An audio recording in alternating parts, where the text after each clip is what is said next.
criticato più volte il nostro partito, pur sostenendo e continuando a portare acqua a Silvio Berlusconi,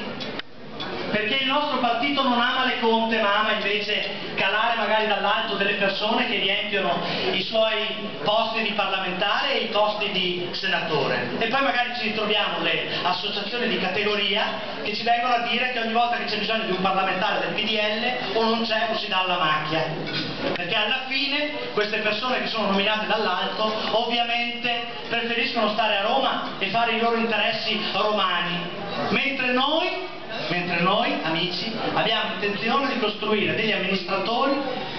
che facciano il loro fulcro di interesse nel territorio che frequentano, nelle persone con le quali devono restare a contatto,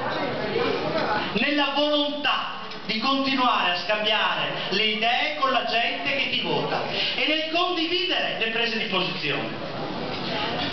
Allora, vedete, io credo che queste elezioni regionali siano una conta importante per chi oggi vuole nel partito significare democrazia, dialogo e condivisione,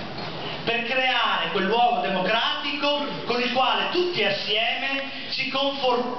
confrontiamo in maniera diretta, senza avere retropensieri e ringraziando che comunque la candidatura del ministro Zaia è una buona candidatura come Presidente della Regione. Parliamo di un amministratore che nel suo territorio è sempre stato a contatto con la gente, che è sempre stato in mezzo a noi e che oggi con il nostro aiuto e l'esperienza che gli possiamo portare riuscirà a fare il Veneto ancora migliore di quello che è.